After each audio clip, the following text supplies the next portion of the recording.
Assalamualaikum, halo saya Faiz, dan pada video kali ini saya akan menjelaskan secara singkat tentang multikulturalisme di Kanada.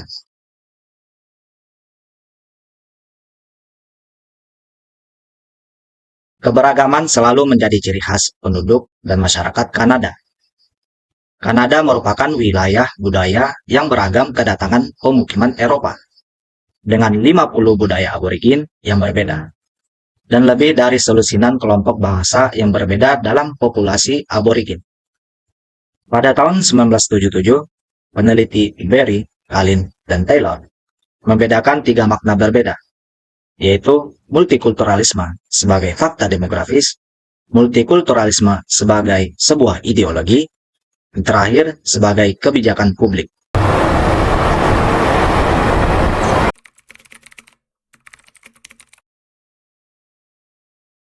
Dimulai dengan artikel jurnal berjudul Penelitian Multikulturalisme di Kanada oleh Berry pada tahun 2013. Disebutkan bahwa Kanada telah menetapkan kebijakan multikulturalisme pada tahun 1971.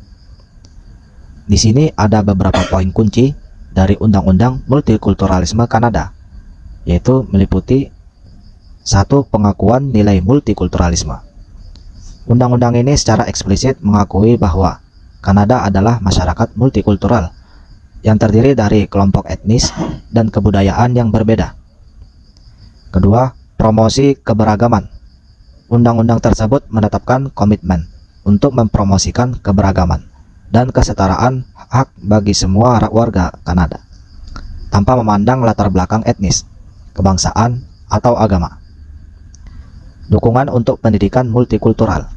Salah satu aspek penting dari undang-undang ini adalah dukungan untuk pendidikan multikultural. Ini mencakup pengembangan kurikulum yang mencerminkan keberagaman masyarakat, serta promosi pemahaman dan penghargaan terhadap budaya yang berbeda di sekolah. 4. Pemberdayaan kelompok-kelompok minoritas. Undang-undang ini mendukung langkah-langkah untuk memperkuat kelompok-kelompok minoritas, mengakui pentingnya partisipasi mereka dalam semua aspek masyarakat Kanada. Yang terakhir, pendanaan program multikulturalisme. Undang-undang ini memberikan dasar hukum untuk pendanaan program-program yang mendukung dan mempromosikan multikulturalisme di berbagai tingkatan, termasuk di tingkat federal, provinsi, dan masyarakat.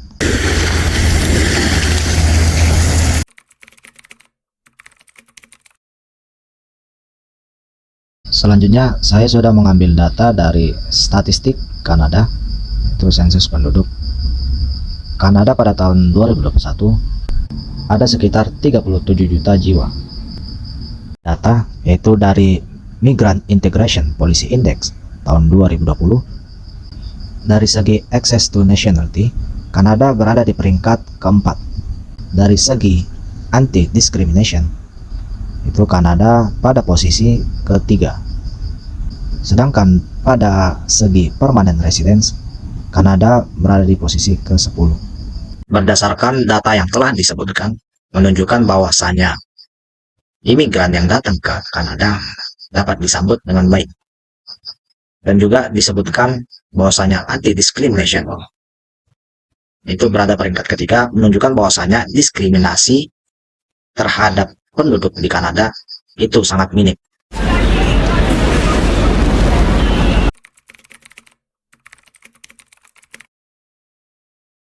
Saya juga menemukan pandangan yang berbeda tentang multikultural di Kanada, yaitu terdapat semacam diskriminasi oleh penduduk mayoritas kepada penduduk minoritas, dan juga terdapat diskriminasi terhadap ras.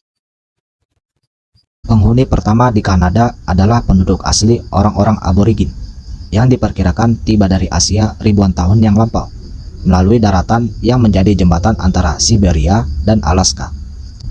400 tahun yang lalu, para pengembara dari Prancis dan Inggris mulai menjelajahi negara dengan sungguh-sungguh. Penghunian tetap oleh kedua bangsa ini dimulai pada awal tahun 1600. Pada saat ini Kanada terdiri dari 10 provinsi dan 2 wilayah, yang kebanyakan dihuni oleh penduduk Kanada, yang nenek moyangnya berasal dari hampir segala penjuru dunia. Sensus baru-baru ini menunjukkan bahwa lebih dari 11 juta penduduk Kanada atau 42% dari penduduknya dilaporkan berlatar belakang suku bangsa yang bukan dari Inggris atau Perancis. Diskriminasi di Kanada.